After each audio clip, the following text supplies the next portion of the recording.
খালেদা জিয়ার হাতে দেশের মানুষ নিরাপদ নয়। যারা পেট্রোল বোমা দিয়ে মানুষ পুড়িয়ে মেরেছে তাদের বিচার বাংলার মাটিতে হবেই, সিলেটে জনসভায় প্রধানমন্ত্রী। বিএনপি জামায়াতের অবরোধের সময় পেট্রোল বোমায় নিহত যশোরের বাবা মেয়ের লাশ আদালতের নির্দেশে কবর থেকে উত্তোলন। ময়নাতদন্তের পর মামলার অগ্রগতি বলছে পুলিশ। নারায়ণগঞ্জে 5 খুনের মূল হোতা মাহফুজের আদালতে স্বীকারোক্তিমূলক জবানবন্দি। শিলের নোড়ার আঘাতে একাই 5 জনকে হত্যা করে মাহফুজ, জানালেন পুলিশ সুপার। জঙ্গি সন্দেহে সিঙ্গাপুর থেকে ফেরত আসা 26 বাংলাদেশি আল কায়দা বা আইএস নয়, তবে আটক 14 জন আনসারুল্লাহ বাংলা টিমের অনুসারী, তথ্য গোয়েন্দা পুলিশের। এবং রাজশাহী মেডিকেল কলেজের লাশবাহী মাইক্রোবাস ও অ্যাম্বুলেন্সের চালকদের বিরুদ্ধে দ্বিগুণ ভাড়া আদায়ের অভিযোগ। দালালদের যোগসাজশে চলছে বাণিজ্য।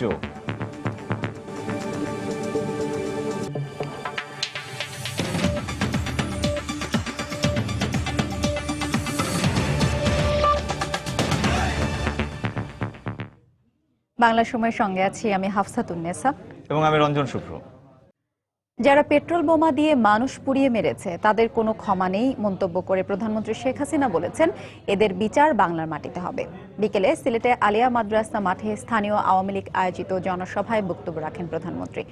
এ সময় তিনি বলেন, যুদ্ধাপরাধীদের বিচার অব্যাহত রাখার মধ্য দিয়ে বাংলাদেশে কলুষমুক্ত করা হবে। আওয়ামী লীগ সরকার ক্ষমতায় থাকলে দেশের মানুষের উন্নয়ন হয় উল্লেখ করে প্রধানমন্ত্রী আগামীতে নৌকায় ভোট দেওয়ার আহ্বান জানান।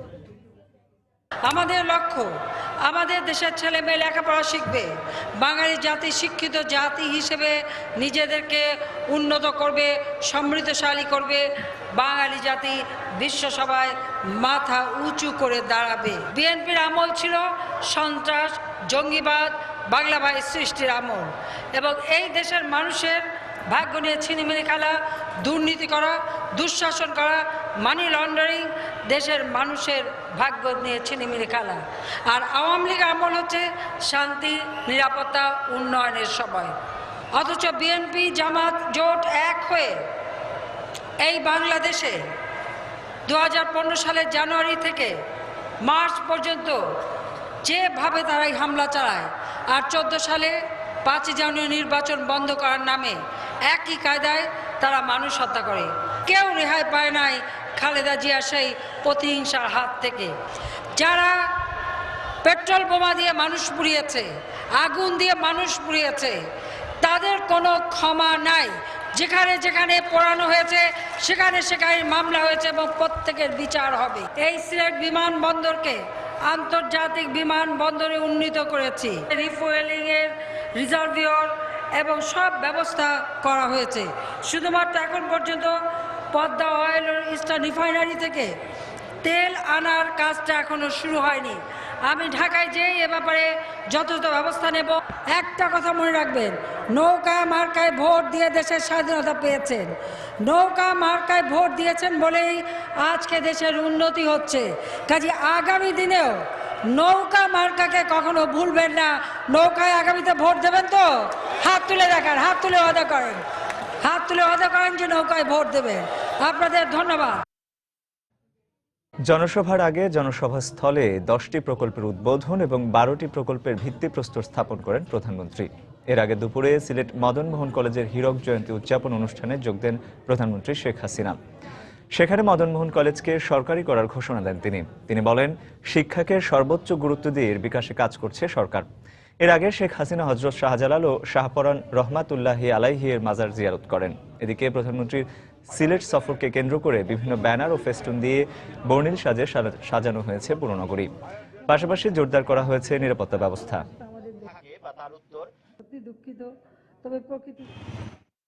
5 জানুয়ারি নির্বাচন বন্ধ করার নামে একই কায়দায় তারা মানুষ হত্যা করে।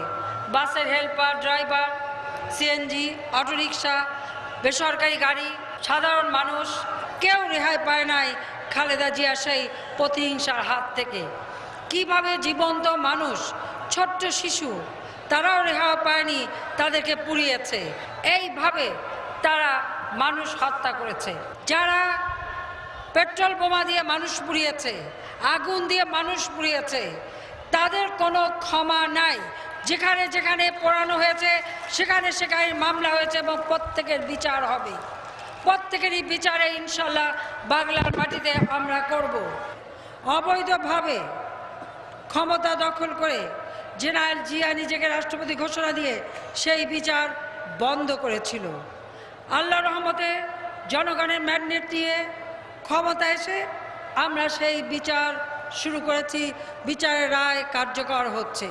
কাজে এই বিচার এটা অব্যাহত থাকবে, বাংলাদেশ কলুষ মুক্ত হবে। গত বছর বিএনপি জামায়াতের টানা অবরোধের সময় কুমিল্লার 14 গ্রামে পেট্রোল বোমা হামলায় নিহত যশোরের জাসদ নেতা নুরুজ্জামান ও তার মেয়ে মাইশার লাশ কবর থেকে উত্তোলন করা হয়েছে। দুপুরে আদালতের নির্দেশে ময়নাতদন্তের জন্য যশোর শহরের ঘোপ সেন্ট্রাল রোডের কবরস্থান থেকে তাদের লাশ তোলা হয়। এ সময় জেলার নির্বাহী ম্যাজিস্ট্রেট নাজমুল হাসান ও মামলার তদন্ত কর্মকর্তা মোহাম্মদ ইব্রাহিম উপস্থিত ছিলেন। পরে তাদের লাশ যশোর মেডিকেল কলেজ হাসপাতাল মর্গে পাঠানো হয়। পুলিশ জানায়, গত বছরের 2 ফেব্রুয়ারি কুমিল্লার 14 গ্রামে যাত্রীবাহী একটি বাসে পেট্রোল বোমা হামলা চালায় দুর্বৃত্তরা। এই ঘটনায় জাসদ নেতা নুরুজ্জামান পপলু ও তার মেয়ে সহ 8 জন নিহত হয়। এদের মধ্যে 7 জনকে ময়নাতদন্ত ছাড়াই দাফন করা হয়। পরে এ বিষয়ে দায়ের করা মামলায় নিহত সবার ময়নাতদন্তের রিপোর্ট দাখিলের নির্দেশ দেন আদালত। এর পরিপ্রেক্ষিতেই আজ তাদের দুজনের লাশ উত্তোলন করা হয়।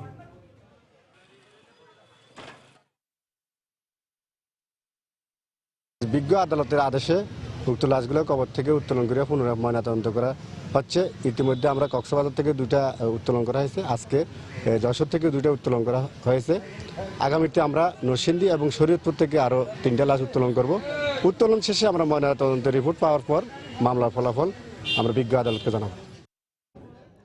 নারায়ণগঞ্জের আলোচিত 5 খুনের ঘটনায় জড়িত থাকার কথা স্বীকার করে আদালতে জবানবন্দি দিয়েছে গ্রেফতার মাহফুজ। দুপুরে নারায়ণগঞ্জের সিনিয়র জুডিশিয়াল ম্যাজিস্ট্রেট সাইদুজ্জামান শরীফের আদালতে সে জবানবন্দি দেয়। এর আগে সকাল 11টায় মাহফুজকে আদালতে হাজির করে পুলিশ। এ সময় 164 ধারায় পরিকল্পনা ও হত্যাকাণ্ডে জড়িত থাকার কথা স্বীকার করে জবানবন্দি দেয় সে। পরে জবানবন্দির রেকর্ড শেষে তাকে কারাগারে পাঠানো হয়। এরপরই জেলা পুলিশ সুপারের কার্যালয়ে সংবাদ সম্মেলন করে মাহফুজের দেওয়া জবানবন্দির বিভিন্ন বিষয় তুলে ধরেন পুলিশ সুপার। এ সময় তিনি বলেন, অপমানের জের ধরেই ভাগ্নে মাহফুজ একাই সবাইকে হত্যা করেছে। গত শনিবার রাতে নারায়ণগঞ্জের বাবুরাইল এলাকায় একই পরিবারে 5 জনকে নির্মমভাবে হত্যা করা হয়। ঘটনার পরপরই মাহফুজ সহ 2 জনকে জিজ্ঞাসাবাদের জন্য আটক করে পুলিশ। সেই অপরাধী তার ভাগ্নে, সে ও বাসায় ঢুকেছিল এবং হত্যাকাণ্ডের সাথে আশ্চর্যজনক হলেও এই যে শুধু একজনই ছিল বলে এ পর্যন্ত আমাদের কাছে প্রমাণিত হয়েছে। সে মূলত যেটি থেকে আঘাত করেছে সেটি হলো শিল পাটার সাথে যে পুতো থাকে সেটি ইউজ করা হয়েছে, আমরা সেটিকে উদ্ধার করেছি এবং সে কোন জায়গায় ছিল সহ সবকিছু আমরা সেটি বার করার চেষ্টা করেছি। এছাড়া যে অপরাধী যে পোশাক পরিহিত ছিল সেই পোশাক ভেজা অবস্থায় কার্নিশের উপর থেকে আমরা উদ্ধার করেছি। দেখছেন বাংলার সময়। সিঙ্গাপুর থেকে জঙ্গি সন্দেহে ফেরত পাঠানো 26 বাংলাদেশি নাগরিকদের আইএস বা আল কায়েদার সঙ্গে জড়িত থাকার প্রমাণ পাওয়া যায়নি। তবে তাদের মধ্যে 14 জন আনসারুল্লাহ বাংলা টিমের অনুসারী। দুপুরে ডিএমপির মিডিয়া সেন্টারে সাংবাদিকদের কথা জানান গোয়েন্দা পুলিশের যুগ্ম কমিশনার মনিরুল ইসলাম। এদিকে স্বরাষ্ট্রমন্ত্রী বলছেন, ফেরত আসা নাগরিকদের বিরুদ্ধে অভিযোগের তদন্ত চলছে। সিঙ্গাপুরে বসে বাংলাদেশে সশস্ত্র জিহাদ করার পরিকল্পনার অভিযোগে গত বছরের 16 নভেম্বর থেকে 1 ডিসেম্বর পর্যন্ত 27 জন বাংলাদেশি নাগরিককে গ্রেফতার করে সে দেশের পুলিশ। এদের মধ্যে 26 জনকে বাংলাদেশে ফেরত পাঠানো হলেও একজন এখনও বন্দী রয়েছেন দেশটির কারাগারে। বুধবার সিঙ্গাপুর স্বরাষ্ট্র মন্ত্রণালয় তাদের ওয়েবসাইটে এই বাংলাদেশিদের নাম ও ছবি প্রকাশ করে। তাদের দাবি, এই বাংলাদেশিরা উগ্র মতাদর্শী সংঘবদ্ধ একটি গোষ্ঠীর পাঠচক্রে যুক্ত ছিলেন। তারা জিজ্ঞাসাবাদ শেষে এ বিষয়ে দৃষ্টি আকর্ষণ করা হলে গোয়েন্দা পুলিশের যুগ্ম কমিশনার জানান, ফেরত আসা ব্যক্তিদের জিজ্ঞাসাবাদে 14 জন আনসারুল্লাহ বাংলা টিমের অনুসারী বলে জেনেছেন তারা। বাকিদের বিরুদ্ধে জঙ্গি সম্পৃক্ততার প্রমাণ পাওয়া না যাওয়ায় পরিবারের জিম্মায় ছেড়ে দেওয়া হয়েছে। এদের সাথে আন্তর্জাতিক জঙ্গিবাদের জঙ্গি গোষ্ঠীগুলোর কোনো সম্পৃক্ততা আমরা পাই নাই। এরা মূলত মুফতি জসিমউদ্দিন রহমানী, তারই শিষ্য, কেউ কেউ দেলোয়ার হোসেন সাইদি এবং ডক্টর জাকির নায়েক তাদের শিষ্য। গোয়েন্দা কর্মকর্তা আরো বলেন, এরা সবাই শ্রমিক হিসেবে সিঙ্গাপুর গিয়েছিলেন, পরে উগ্র মতাদর্শের সঙ্গে জড়িয়ে পড়েন। সক্রিয় কোনো রাজনৈতিক দলের সদস্য কেউ ছিল না, কিন্তু ওখানে যাওয়ার পর তারা বিভিন্ন সময় ওই মসজিদে গিয়েই তারা আসলে কিছুটা রেডিক্যালাইজড হয়েছে। এখানে কিছু বয়ান হতো, তাতে বাংলাদেশের কোনো কোনো ব্যক্তি ওখানে গিয়েও বয়ান করেছে, সেরকম তথ্য আমাদের তদন্তে এসেছে। এদিকে রাজধানীতে এক অনুষ্ঠানে যোগদান শেষে সাংবাদিকদের প্রশ্নের জবাবে স্বরাষ্ট্রমন্ত্রী বলেন, এই ব্যক্তিদের বিরুদ্ধে অভিযোগের তদন্ত চলছে। আমাদের এখানে কি করেছিল সে যাওয়ার আগে সেটা আমরা দেখেছি। আমরা এখানে তাদের যে মানে তাদের যে চার্জশিট তাদের এগেনস্টে সিঙ্গাপুর দিয়েছে সেগুলো আমরা তদন্ত করে দেখছি, আমাদের এখানে কতখানি সম্পৃক্ত সেগুলো সেই আমাদের বিচার অনুযায়ী, আমাদের দেশের বিচার অনুযায়ী আমাদের বিচার হবে। অভিযুক্তরা বাংলাদেশে কোনো হামলার পরিকল্পনা করছিল বলে প্রমাণ পাওয়া যায়নি, তবে তারা হেফাজতে ইসলামকে আর্থিক সহায়তা করেছে বলে তদন্তে প্রমাণিত হয়েছে। খান মোহাম্মদ রুমেল, সময় সংবাদ, ঢাকা। তথ্য ও যোগাযোগ প্রতিমন্ত্রী জুনাইদ আহমেদ পলক, সংসদ সদস্য শফিকুল ইসলাম শিমুল ও নাটোর প্রেস ক্লাবের সাধারণ সম্পাদক দুলাল সরকার সহ ২১ জন আওয়ামী লীগের নেতাকর্মীকে জঙ্গি সংগঠন আনসারুল্লাহ বাংলা টিমের নামে হত্যার হুমকি দেওয়া হয়েছে। দুপুরে ডাকযোগে চিঠির মাধ্যমে দুলাল সরকারকে এ হুমকি দেওয়া হয়। ওই চিঠিতে হত্যার হুমকি দিয়ে আওয়ামী লীগের মোট ২১ জন নেতাকর্মীর নাম উল্লেখ করা হয়। এদিকে হত্যার হুমকি পাওয়া আওয়ামী লীগের নেতাকর্মীরা জানিয়েছেন, এ ব্যাপারে দলীয় ফোরামে আলোচনার পর পরবর্তী পদক্ষেপ নেওয়া হবে।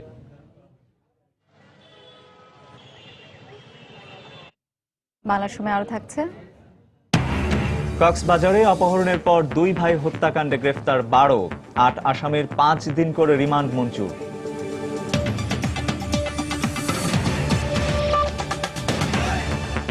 ব্রাহ্মণবাড়িয়ায় মাদ্রাসা ছাত্রদের তাণ্ডবে ধ্বংস হওয়া সুর সম্রাট আলাউদ্দিন খাঁ সঙ্গীতাঙ্গন পরিদর্শন করেছেন নৌপরিবহন মন্ত্রী শাহজাহান খান। বিকেলে তার নেতৃত্বে আন্তর্জাতিক যুদ্ধ অপরাধ গণবিচার আন্দোলনের ৪৫ সদস্যের প্রতিনিধি দল ব্রাহ্মণবাড়িয়া পৌঁছায়। এ সময় শহীদ ধীরেন্দ্রনাথ দত্ত স্মৃতি পাঠাগারও পরিদর্শন করেন তারা। পরে নৌপরিবহন মন্ত্রী সাংবাদিকদের বলেন, তুচ্ছ ঘটনাকে কেন্দ্র করে ব্রাহ্মণবাড়িয়ায় এমন তাণ্ডব কোনোভাবেই মেনে নেওয়া যায় না। এটি সন্ত্রাসী কর্মকাণ্ড বলে মন্তব্য করেন তিনি। এ সময় তার সঙ্গে ছিলেন আন্তর্জাতিক যুদ্ধ অপরাধ গণবিচার আন্দোলনের সদস্য সচিব কামাল পাশা, ইসমত কাদের গামা, অভিনেত্রী রোকেয়া প্রাচী সহ সংগঠনের সদস্যরা। পরে স্থানীয় প্রেস ক্লাবে সংবাদ সম্মেলন করেন তারা।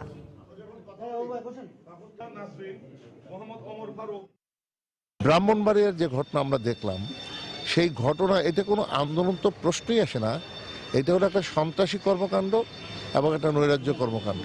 পাক হানাদার বাহিনী যেভাবে আমাদেরকে ধ্বংস করার চেষ্টা করেছিল, পোড়ামাটি নীতি তারা গ্রহণ করেছিল, এইখানে সেই কাণ্ডটি করা হয়েছে। মুসলমানের এই দোহাই দিয়ে যারা কোরআন, হাদিস এবং জায়নামাজ পড়াতে পারে তারা প্রকৃত মুসলমান না। লাশবাহী মাইক্রোবাস ও অ্যাম্বুলেন্সের চালকেরা মৃত ব্যক্তির স্বজনের কাছ থেকে দ্বিগুণ ভাড়া আদায় করছে বলে অভিযোগ উঠেছে। দালালদের সাথে যোগসাজশে মৃত ব্যক্তিদের স্বজনদের অসহায়তাকে পুঁজি করে বাণিজ্য করছেন তারা। অবশ্য এ অভিযোগ অস্বীকার করেছেন রাজশাহী মেডিকেল কলেজ হাসপাতালে অবস্থানরত মাইক্রোবাসের চালকরা। আরও জানাচ্ছেন সাইফুর রহমান রকি। ক্যামেরায় ছিলেন আব্দুস সালাম। রাজশাহী মেডিকেল কলেজ হাসপাতালে চিকিৎসা নিতে আসা অনেক মুমূর্ষু রোগী শেষ পর্যন্ত মারা যায়। আপনজনকে হারিয়ে কান্নায় ভেঙে পড়েন স্বজনেরা। অভিযোগ রয়েছে একটি সংঘবদ্ধ দালাল চক্র হাসপাতালের গেট ও ওয়ার্ডগুলোতে ঔষধ কোম্পানির প্রতিনিধি সেজে মৃত ব্যক্তির স্বজনদের উপর নজর রাখেন। এমন দৃশ্য ধরাও পড়েছে মুঠোফোন ও সময়ের ক্যামেরায়। আর তো মনে হয় শেষ হয়ে গেছে, আবার ছাপাতে দিয়েছে, মাত্র অল্প বাড়াইছে। তো আমি আগে তো পড়াশোনা শেষ করে 6 মাত্র জয়েন করছি এখানে। পেশেন্ট আমার আছে আপনার 28-এ একটা ছিল। স্বজনদের অসহায়ত্বকে পুঁজি করে দালালরা মৃত ব্যক্তির লাশ বাড়িতে পৌঁছে দেওয়ার দায়িত্ব নেয়। এরপর সুযোগ বুঝে স্বজনদের কাছে দাবি করে দ্বিগুণ ভাড়া। লাশবাহী মাইক্রোবাস ও অ্যাম্বুলেন্সের ছবি নিতে গেলে ড্রাইভাররা বাধা দেয়। 1000 টাকা ভাড়া ভাড়া মেলাই হয়েছে, তখন কি করবো রে বাপ। অবশ্য বিভিন্ন অজুহাতে দ্বিগুণ ভাড়া নেয়ার বিষয়টি স্বীকার করেছে লাশবাহী মাইক্রোবাস চালকেরা। একটু গ্যাসের দাম বেশি, আপনার পার্টিতে ভাড়া করতে পারছে না গাড়ি।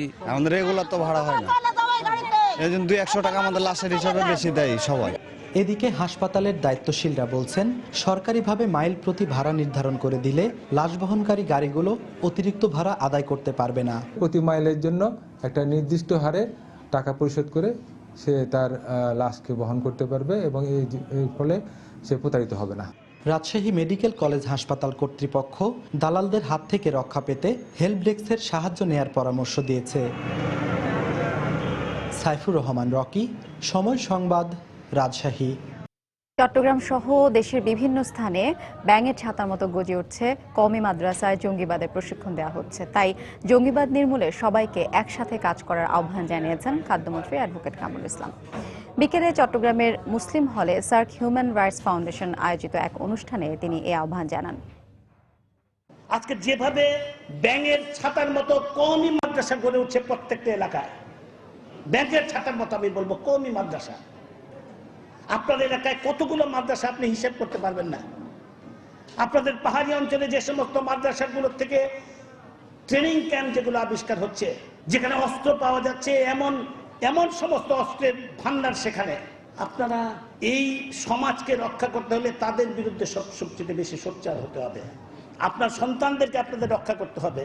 আপনার এ লেভেল পড়িয়া সন্তান হোক বা আজকের মাদ্রাসার ছেলেপেলেরা হোক, আজকে যেভাবে বিভ্রান্ত হচ্ছে তারা, আজকে জঙ্গি আইএস বলেন, আল কায়দা বলেন, দেশটাকে তারা কোথায় নিয়ে যেতে চাচ্ছে, এর বিরুদ্ধে আপনাদের সবচেয়ে সোচ্চার হতে হবে এবং সঠিক পদক্ষেপ আপনাদের রাখতে হবে। কক্সবাজারে অপহরণের পর স্কুল শিক্ষার্থী 2 ভাই হত্যার ঘটনায় 8 আসামির 5 দিন করে রিমান্ড মঞ্জুর করেছেন আদালত। দুপুরে সিনিয়র জুডিশিয়াল ম্যাজিস্ট্রেট আদালতের বিচারক নিশাদুজ্জামান এই আদেশ দেন। পুলিশ জানায় সকালে গ্রেফতার 12 জনের মধ্যে 9 আসামিকে আদালতে নেওয়া হয়। এ সময় পুলিশ তাদের 10 দিন করে রিমান্ড আবেদন করে। এর মধ্যে 8 জনের 5 দিন করে রিমান্ড মঞ্জুর করেন বিচারক। এদিকে বাকি 3 আসামিকেও কয়েকদিনের মধ্যেই আদালতে হাজির করা হবে বলে জানিয়েছে পুলিশ। 17 জানুয়ারি গর্জনিয়া বড়বিল এলাকায় নিজ বাড়ি থেকে 2 ভাই হোসেন ও হোসাইনকে অপহরণ করা হয়। পরে মুক্তিপণের টাকা না পাওয়ায় তাদের হত্যা করা হয়। গতকাল গর্জনিয়ায় গহীন জঙ্গল থেকে 2 শিশুর লাশ উদ্ধার করে পুলিশ। বিজ্ঞ আদালত আমাদেরকে শুনেছেন এবং 5 দিন করে প্রত্যেকের পুলিশ রিমান্ডের আদেশ মঞ্জুর করেছেন। গতকাল আমরা আরও কিছু হত্যাকাণ্ডে ব্যবহৃত আলামত একজন আসামির বাড়ি থেকে জব্দ করেছি, আরও 3 জন আসামিকে গ্রেপ্তার করেছি। চট্টগ্রামের বায়েজিদে অগ্নিদগ্ধ গৃহবধূ লাইলি চিকিৎসাধীন অবস্থায় মারা গেছেন। গতকাল রাত 12টার দিকে চট্টগ্রাম মেডিকেলে তিনি মারা যান। স্বজনরা জানান, গতকাল সকালে জোরপূর্বক লাইলিকে বাড়ি থেকে বের করে পাশের নির্জন পাহাড়ি এলাকায় নিয়ে যায় তার স্বামী ও শ্বশুরবাড়ির লোকজন। সেখানে তার গায়ে কেরোসিন ঢেলে আগুন ধরিয়ে পালিয়ে যায় তারা। পরে মেয়েটির চিৎকারে স্থানীয়রা তাকে উদ্ধার করে চট্টগ্রাম মেডিকেল কলেজ হাসপাতালের বার্ন ইউনিটে ভর্তি করে। চিকিৎসকরা জানান, আগুনে লাইলির শ্বাসনালী সহ শরীরের প্রায় 100 ভাগই পুড়ে যায়।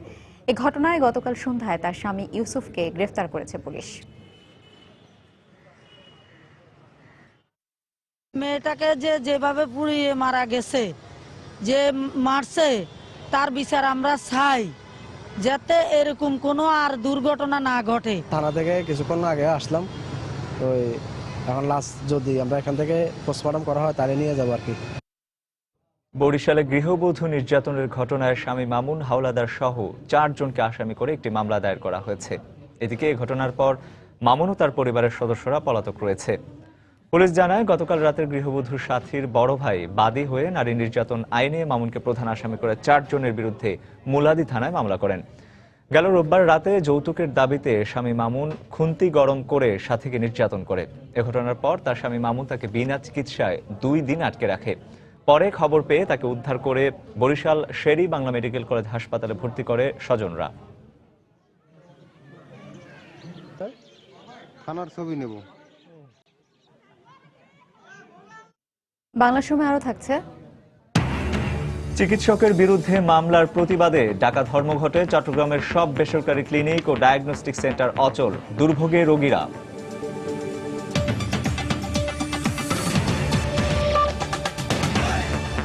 বাংলাদেশ ব্যাংক কর্মকর্তা গোলাম রাব্বির অভিযোগ মামলা হিসেবে নিতে হাইকোর্টের নির্দেশনা 25শে জানুয়ারি পর্যন্ত স্থগিত করেছেন সুপ্রিম কোর্ট। দুপুরে রাষ্ট্রপক্ষের আবেদনের শুনানি শেষে সুপ্রিম কোর্টের চেম্বার বিচারপতি হাসান ফয়েজ এই স্থগিতাদেশ দেন।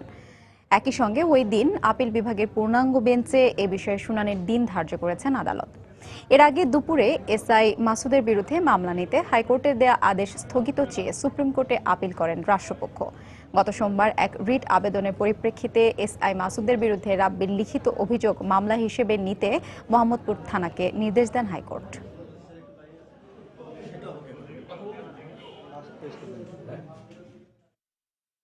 ওরা স্বীকার করছেন প্রাথমিক তদন্তে প্রমাণিত দোষী সাব্যস্ত হয়েছে। সুতরাং আর কোনো প্রমাণ দরকার নেই আপাতত ফৌজদারি মামলা নিতে। আগামী 25 তারিখে পূর্ণাঙ্গ বেঞ্চে এই মামলা শুনানির জন্য রেখেছেন, তারিখ নির্ধারণ করেছেন। পাশাপাশি 25 তারিখ পর্যন্ত এই মামলার কার্যক্রম স্থগিত করেছেন। সাভারের আশুলিয়ায় কমার্স ব্যাংকে ডাকাতি ও হত্যা মামলায় 11 আসামির বিরুদ্ধে অভিযোগ গঠন করেছেন আদালত। দুপুরে ঢাকা জেলা ও দায়রা জজ SM কুদ্দুসজামান দুই পক্ষের শুনানি শেষে অভিযোগ গঠন করে আগামী 1 ফেব্রুয়ারি সাক্ষ্য গ্রহণের দিন ধার্য করেন। এর আগে 2015 সালের 1 ডিসেম্বর পুলিশ 11 আসামির বিরুদ্ধে আদালতে অভিযোগপত্র দাখিল করে। এই মামলায় 10 আসামি কারাগারে এবং একজন পলাতক রয়েছে। গেল বছরের 21 এপ্রিল আশুলিয়ার কাঠগড়া বাজারে কমার্স ব্যাংকে ডাকাতির সময় কর্মচারী সহ 8 জনকে গুলি ও ছুরিকাঘাতে হত্যা করা হয়। ফেনীতে সাবেক এক ইউপি চেয়ারম্যান ও বিএনপি নেতা AKM মহিউদ্দিন শামু অর্ধশতাধিক নেতাকর্মী নিয়ে আওয়ামী লীগে যোগ দিয়েছেন। বিকেলে ফুলগাজীর শ্রীপুর এলাকায় উপজেলা আওয়ামী লীগ আয়োজিত এক জনসভায় আওয়ামী লীগের কেন্দ্রীয় নেতা আলাউদ্দিন আহমেদ চৌধুরী নাসিমের হাতে ফুল দিয়ে তিনি আওয়ামী লীগে যোগ দেন। এ সময় ফেনীর 2 আসনের সংসদ সদস্য নিজামুদ্দিন হাজারী ও জেলা আওয়ামী লীগের সভাপতি আব্দুর রহমান সহ স্থানীয় আওয়ামী লীগের নেতাকর্মীরা উপস্থিত ছিলেন। AKM মহিউদ্দিন শামু ফুলগাজী ইউনিয়নের সাবেক চেয়ারম্যান ও বিএনপির সদস্য ছিলেন। বাংলাদেশ মেডিকেল অ্যাসোসিয়েশনের ডাকা ধর্মঘটে অচল চট্টগ্রামের সব বেসরকারি ক্লিনিক ও ডায়াগনস্টিক সেন্টার। এতে দুর্ভোগে পড়েছেন রোগী ও তাদের স্বজনরা। সকালে চট্টগ্রামের বিভিন্ন বেসরকারি মেডিকেলে পরীক্ষা নিরীক্ষার জন্য আসা রোগীদেরকে ফিরে যেতে দেখা যায়। চিকিৎসকরা জানান, চট্টগ্রাম মেডিকেল কলেজ হাসপাতালের চিকিৎসক মাহবুবুল আলমের বিরুদ্ধে মামলা দায়েরের প্রতিবাদে এই কর্মসূচি পালন করা হচ্ছে। ডাক্তারি টেস্ট ছিল আজকে, যেটা খুব জরুরি, ইমার্জেন্সি ছিল। তো আজকে ফিরে যাচ্ছে। আজকে ওনাদের কি জন্য ধর্মঘট আছে এই জন্য আর কি। আমি আমার বোনকে নিয়ে আসছি পরীক্ষা করার জন্য, টেস্ট করার জন্য। আজকে সকালে এখানে আসি দেখতেছি আন্দোলন চলতেছে, ওদের ধর্মঘট কিসের জন্য জানি না সেটা। মেডিকেলে না পেয়ে আসছি প্রাইভেট চেম্বার ডাক্তার দেখাইতে, কাউকে দেখে ঘুরতেছি আমরা, কিন্তু আমরা রুগী কাউকে কোনো ডাক্তার থেকে দেখা যাচ্ছে না। এটা বলতেছে ডাক্তারদের নামে মিথ্যা মামলা হয়েছে, এখন বন্ধ থাকবে ধর্মঘট। গতকালকে আমরা আসি এখানে পরীক্ষা দেওয়া দিয়েছে, ডাক্তার আজকে রিপোর্ট দেখার কথা, কিন্তু আজকে ডাক্তার রিপোর্ট দেখতে পারা নাই। সাতক্ষীরায় নবজাতক হত্যার দায়ে মা রিজিয়া খাতুনকে মৃত্যুদণ্ডাদেশ দিয়েছেন আদালত। দুপুরে অতিরিক্ত জেলা দায়রা জজ আদালতের বিচারক শরীফ AM রেজা জাকের এই আদেশ দেন। মামলার বিবরণে জানা যায়, 2010 সালের 25 ফেব্রুয়ারি কালীগঞ্জের রহিমপুর গ্রামে একটি পুকুর পাড় থেকে এক নবজাতকের মৃতদেহ উদ্ধার করা হয়। এই ঘটনায় প্রথমে একটি অপমৃত্যু মামলা হলেও ময়না তদন্তে ওই নবজাতককে মা রিজিয়া খাতুন শ্বাসরোধ করে হত্যা করেছে বলে প্রতিবেদন দেয় পুলিশ। পরে মামলাটি হত্যা মামলায় রূপান্তর হলে পুলিশ রিজিয়া খাতুন ও কাশেম কাপালেকে গ্রেফতার করে। দীর্ঘ শুনানি শেষে রিজিয়ার তথ্য প্রমাণ পাওয়ায় মৃত্যুদণ্ডাদেশ দেন বিচারক। অপর আসামি কাশেম কাপালের বিরুদ্ধে অভিযোগ প্রমাণ না হওয়ায় তাকে বেকসুর খালাস দেওয়া হয়।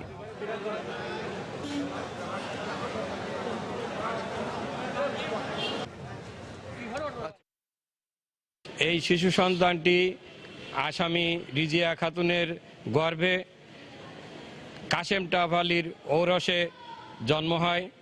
এটি তাদের অবৈধ সম্পর্কের ফসল। তারা এই অবৈধ সম্পর্কের ফসলকে, এই আলামতকে নষ্ট করার জন্য ওই শিশু কন্যাকে শ্বাসরোধ করে হত্যা করে জনৈক সাত্তার গাজীর পুকুরের পানিতে ফেলে দেয়। এদিকে কুমিল্লায় আব্দুল মোমিন হত্যা মামলায় 3 আসামিকে যাবজ্জীবন কারাদণ্ডাদেশ দিয়েছেন আদালত। দুপুরে জেলার অতিরিক্ত দায়রা জজ আদালতের বিচারক নুরুন্নাহার বেগম শিউলি রায় দেন। মামলার বিবরণে জানা যায়, 2002 সালের 4 জুন মুরাদনগর উপজেলার কোদালকাটা গ্রামে জমি সংক্রান্ত বিরোধকে কেন্দ্র করে আব্দুল মোমিনকে হত্যা করে প্রতিপক্ষের লোকজন।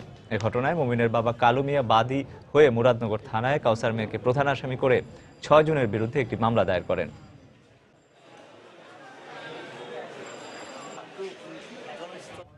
বরিশালে এক শিবির কর্মী সহ 2 জনকে আটক করেছে পুলিশ। এ সময় একটি প্রাইভেট কার জব্দ করা হয়।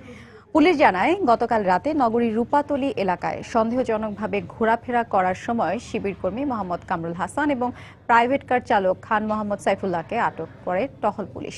এ সময় ইউথ ওয়েভ নামে একটি মাসিক পত্রিকার ব্যবস্থাপনা পরিচালক আরাফাত উদ্দিন হাকিম কৌশলে পালিয়ে যায়।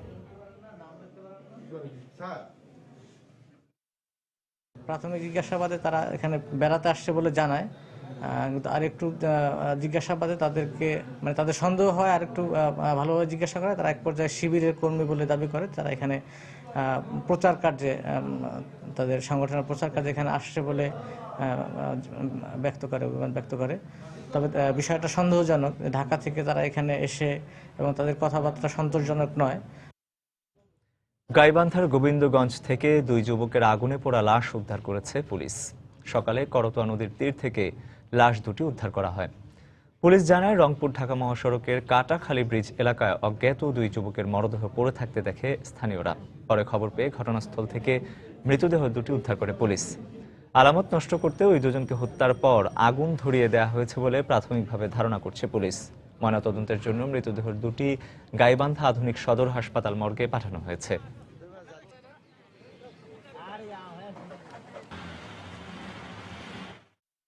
ধারণা করা হচ্ছে যে বাইরে থেকে নিয়ে এসে যাতে কেউ আইডেন্টিফাই করতে না পারে, এই কারণে হয়তো পুরাই রেখে গেছে। তদন্ত করে দেখছি এটা আসলে বাইরের না লোকাল, আমরা এখন পর্যন্ত আমরা সন্ধান পাই নাই, তবে আমরা খুঁজে বের করব। গত দুদিনের গুঁড়ি গুঁড়ি বৃষ্টি শেষে হিমেল হাওয়া, কুয়াশা আর তীব্র শীতে বিপর্যস্ত হয়ে পড়েছে রাজশাহী, যশোর ও বরগুনা সহ দেশের বিভিন্ন অঞ্চল। কনকনে শীতে জনজীবনে নেমে এসেছে স্থবিরতা। এদের মধ্যে সবচেয়ে বিপাকে পড়েছেন খেটে খাওয়া মানুষগুলো। আমাদের জেলা প্রতিনিধিদের পাঠানো তথ্য ও ছবি নিয়ে ডেস্ক রিপোর্ট। ঝালকাঠিতে মাঘের শীতের সাথে বৃষ্টি যোগ হওয়ায় ঠান্ডা বেড়ে গেছে।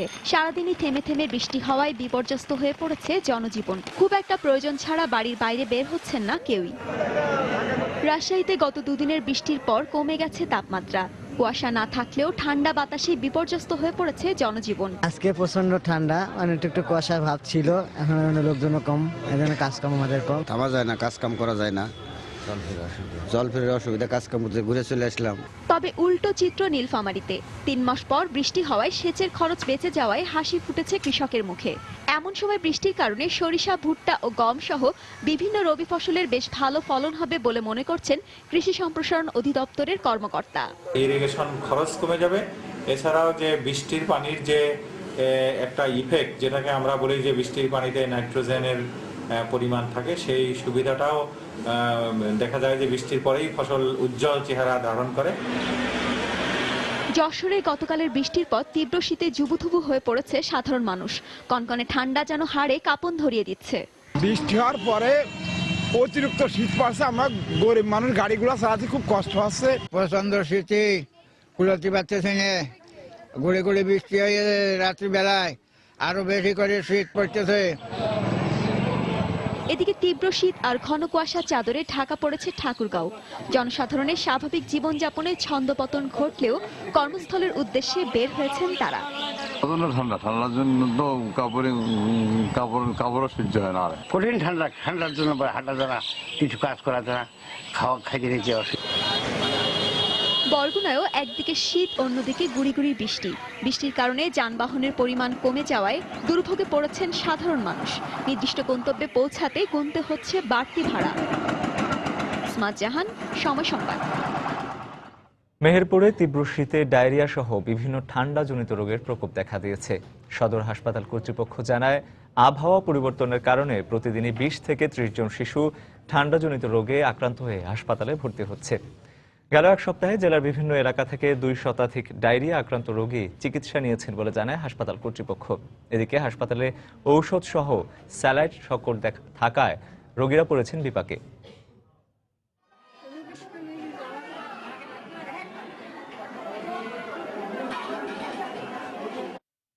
সরকারি ও বেসরকারি বিভিন্ন প্রতিষ্ঠানের পক্ষ থেকে তামাক চাষে কৃষকদের নিরুৎসাহিত করা হলেও সিগারেট কোম্পানিগুলোর নানামুখী প্রণোদনার কারণে রংপুর অঞ্চলে বন্ধ করা যাচ্ছে না জীবন বিনাশী তামাক চাষ। কৃষকরা বলছেন, অন্যান্য ফসলের সঠিক দাম না পাওয়ায় তারা তামাকে ঝুঁকছেন বেশি। কৃষি বিভাগও বলছে একই কথা। শাকিল মাহমুদের ক্যামেরায় মানিক সরকারের রিপোর্ট। চিকিৎসকের মতে তামাকের রোপণ থেকে শুরু করে পাতা কাটা এবং শুকানো পর্যন্ত এর সকল প্রক্রিয়াতেই রয়েছে বিষাক্ত ছোবল। কৃষকরা ভয়াল এই বিষ সম্পর্কে জানা সত্ত্বেও বাড়তি লাভের আশায় এসবেই ঝুঁকছে বেশি। এর পরিচর্যায় কৃষকরা নিজেদের পাশাপাশি এখন তাদের স্ত্রী এবং কোমলমতি শিশুদেরও ব্যবহার করছে। ফলে বাড়ছে ক্যান্সার সহ তামাকজনিত নানা রোগের প্রকোপ। যারা গাছ লাগাচ্ছে, যারা তামাক বানাচ্ছে, ওই যে নানানারি নিকোটিনের প্রভাবে ক্রনিক ইরিটেশনে স্কিন ক্যান্সার হবে। ক্ষতি হয়, ওক বেদাত বেশি হয়, মুখে আটা উঠিয়ে ভরে, মনে আলু টালু আমরা আবাদ করে পাই নিয়ে টাকা পয়সা নাগে বেশি। তামাক আসলে কিন্তু ক্ষতিকর, তাই কিন্তু ওই তামাক গাছে 2টা টাকার জন্য আর কি। কৃষকরা আলু সহ অন্যান্য সবজিতে ন্যায্য দাম না পাওয়ায় এবং তামাকে নিশ্চিত লাভ জেনেই জীবন বিনাশী এই আবাদেই ঝুঁকে পড়ছেন বেশি। আমরা কৃষকরা দিন দিন জমি বন্ধক থেকে খাচ্ছি, এই কারণে আমরা বাধ্য হয়ে তামাক আবাদ করতেছি। বেসরকারি টোবাকো কোম্পানিগুলো আমাদেরকে বীজ, সার, আরো অন্যান্য সুযোগ সুবিধা, পলিথিন এবং আগাম রেট দেয়। আর কৃষি বিভাগও স্বীকার করলো তামাক চাষে কৃষকদের নিরুৎসাহিত করা হলেও পণ্যের সঠিক দাম না পাওয়ায় বন্ধ করা যাচ্ছে না এর আবাদ। খাদ্যশস্যের বা রবি সবজির বাজার মূল্যটা ঠিকভাবে কৃষককে দিতে পারি বা কৃষক যদি নিতে পারে, কৃষক এখান থেকে যদি পায়, তাহলে হয়তো বা কৃষক ভবিষ্যতে তামাক চাষ থেকে সম্পূর্ণভাবেই সরে আসবেন। রংপুর কৃষি অঞ্চলের 5 জেলায় গত বছর 18,300 হেক্টর জমিতে তামাকের আবাদ হলেও এবার হচ্ছে 16,500 হেক্টর জমিতে। মানিক সরকার, সময় সংবাদ, রংপুর। রংপুরে জাপা নেতা SM ইয়াসিনকে হত্যা চেষ্টায় জড়িতদের গ্রেফতারের দাবিতে আধা বেলা হরতাল পালন করেছে জাতীয় পার্টি ও এর অঙ্গ সংগঠনের নেতাকর্মীরা। সকাল সন্ধ্যা হরতাল পালনের কথা থাকলেও দলের চেয়ারম্যান HM এরশাদের নির্দেশে দুপুরে হরতাল তুলে নেন নেতাকর্মীরা। হরতালের সমর্থনে সকাল থেকেই শহরের বিভিন্ন রাস্তায় খণ্ড খণ্ড মিছিল করেন জাতীয় পার্টির নেতাকর্মীরা। এ সময় সব ধরনের ব্যবসা প্রতিষ্ঠান সহ বন্ধ থাকে দূরপাল্লার বাস চলাচল। গত শুক্রবার দুপুরে মহানগর জাপার সদস্য সচিব SM ইয়াসিরকে কুপিয়ে হত্যার চেষ্টা চালায় দুর্বৃত্তরা।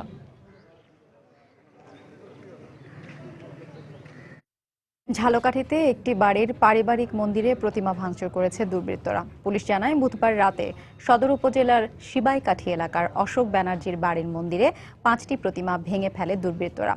পরে পাশের সেতু থেকে ভাঙা প্রতিমাগুলো উদ্ধার করা হয়। এদিকে কে বা কারা প্রতিমা ভাঙচুর করেছে তা এখনো নিশ্চিত হতে পারেনি পুলিশ। এদিকে সাম্প্রদায়িক সম্প্রীতি নষ্টের উদ্দেশ্যে এ ঘটনা ঘটানো হয়েছে বলে অভিযোগ জেলা পূজা উদযাপন পরিষদের নেতাকর্মীদের।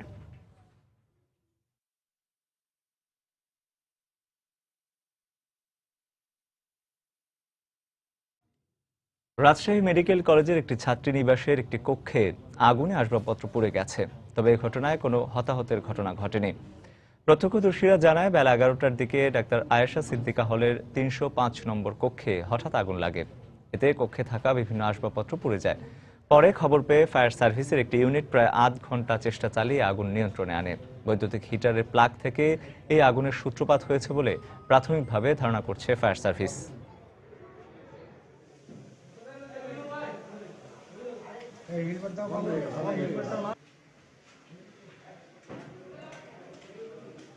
একটা করে বেশি না ক্যামেরা কাটছে ওই প্লাগের পাশে ওখানে হচ্ছে আগুন দেখলাম, তারপর হচ্ছে কালো ধোঁয়া আর ওই বেড পচে তারপর হচ্ছে বেডে ছড়ায় গেল, ফ্যান টেন ওইদিকে সব ছড়ায় গেল, পুরো রুম মানে অর্ধেক রুম হচ্ছে আগুন ধরে গেছিল। প্রত্যেকটা রুমে দেখি যে হিটার, এবং যে রুমে আগুন লাগে ওটার মধ্যে হিটার ছিল, তো আমরা ধারণা করতেছি যে হিটার থেকেই আগুন লাগছে বলে আমাদের ধারণা। আগামী 17 এপ্রিল 5 বছর পূর্ণ করতে যাচ্ছে সময় সংবাদ। এ উপলক্ষে মাস জুড়ে দেশের প্রতিটি জেলায় দর্শকের কাছে যাচ্ছে সময়ের সংবাদ দল। জানবে সময় সংবাদ নিয়ে তাদের মতামত। এরই অংশ হিসেবে সকালে সময় সংবাদের দল যায় প্রকৃতির অপরূপ লীলাভূমি পাহাড় ঘেরা জেলা খাগড়াছড়িতে। এ সময় শহর এবং গ্রামাঞ্চলের পাশাপাশি পার্বত্য অঞ্চলের শিক্ষা বিষয়ক বিভিন্ন প্রতিবেদন তুলে ধরার প্রশংসা করেন দর্শকরা। সমাজের নারী ও অবহেলিত জনগোষ্ঠীর সংবাদ আরও বাড়ানোর পরামর্শ দেন তারা। পরে বিকেলে রাঙামাটি জেলার কেন্দ্রীয় শহীদ মিনারে আয়োজন করা হয় দর্শকের কাছে অনুষ্ঠানের। এ সময় পার্বত্য জেলাগুলোর সংস্কৃতি তুলে ধরার পাশাপাশি পর্যটন শিল্পের বিকাশে আরও বেশি সংবাদ প্রচারের অনুরোধ জানান তারা।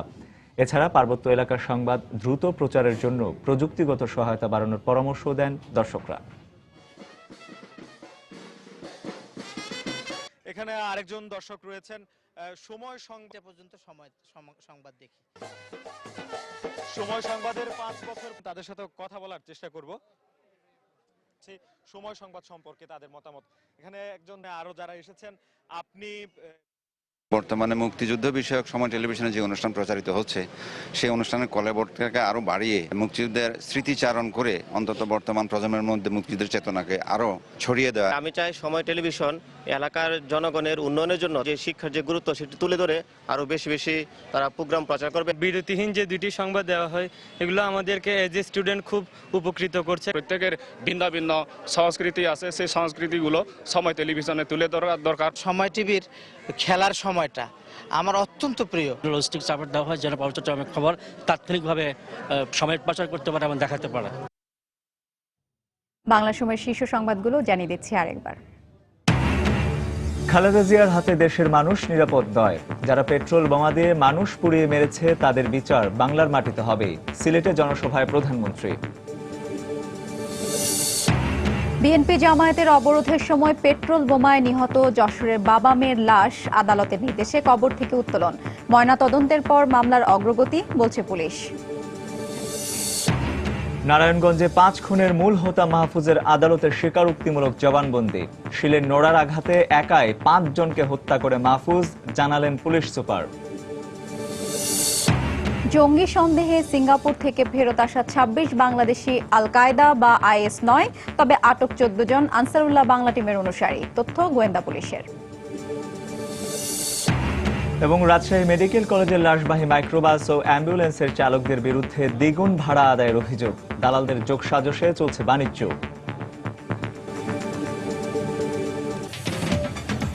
এই ছিল বাংলার সময়।